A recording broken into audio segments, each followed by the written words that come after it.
You will not fear the terror of the night, nor the arrow that flies by day. His faithfulness will be your shield, and in his dwelling you'll stay. He will cover you with his feathers, in his shelter you will find rest. For the darkness will turn to dawning, and the dawning to noonday bright. I'll praise the one who is holding me fast,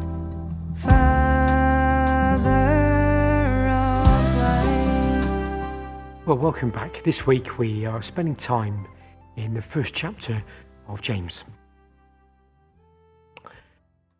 I'm very fortunate. At home we're blessed with quite a large garden. Most of it really is a football pitch these days, and the bare patches on the lawn can testify to that. But we also like to grow a few vegetables and fruit, and there's something really special about harvesting that first fruit of a season. Back in June, it was strawberries. Later, the potatoes.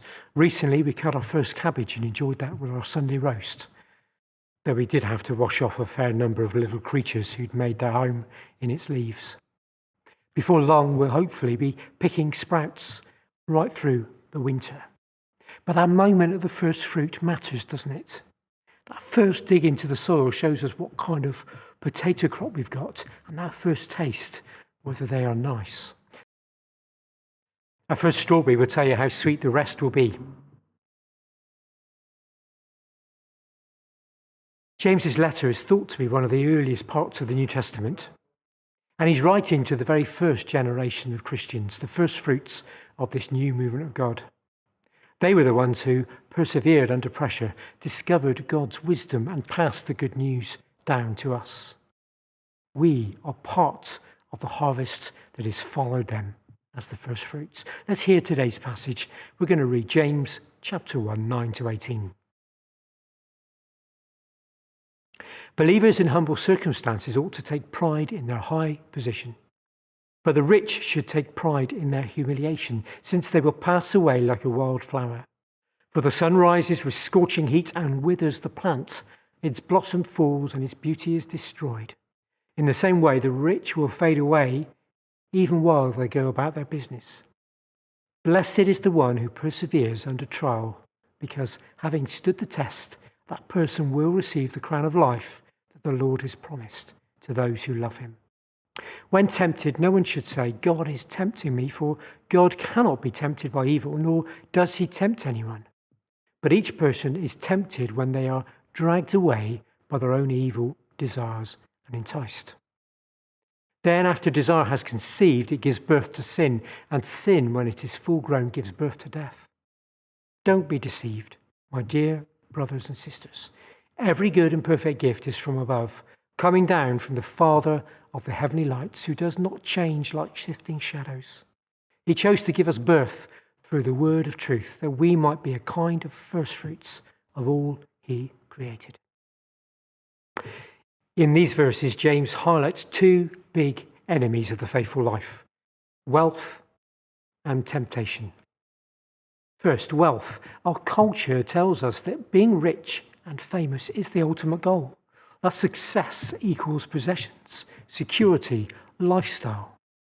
But James reminds us that riches are fleeting, like a wildflower that blooms for a moment and then withers in the sun. The beauty doesn't last. And in truth, wealth often brings its own challenges and unhappiness.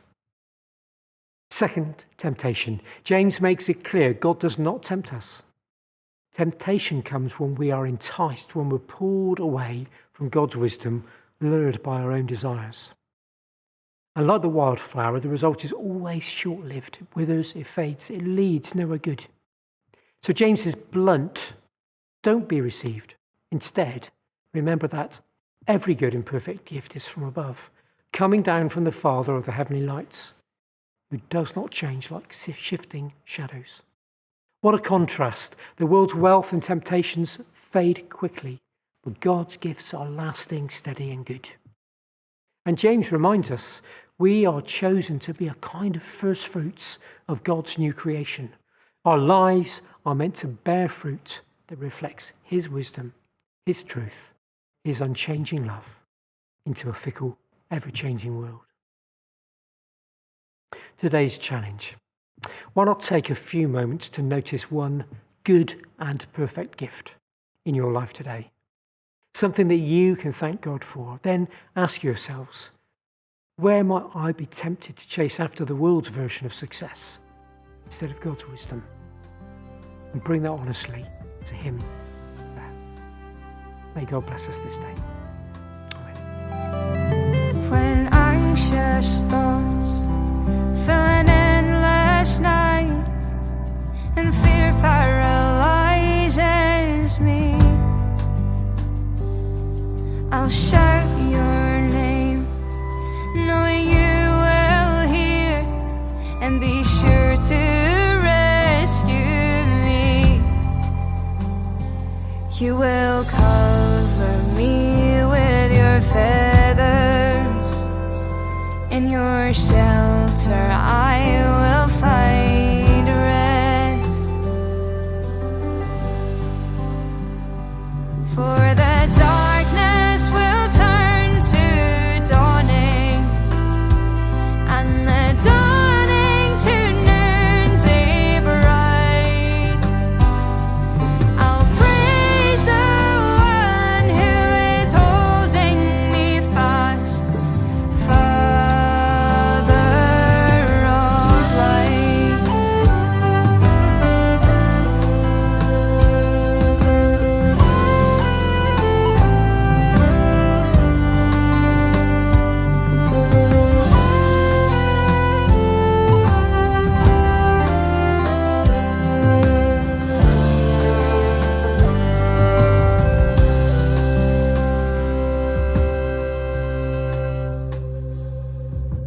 I'll cling on to you and wait for the morning.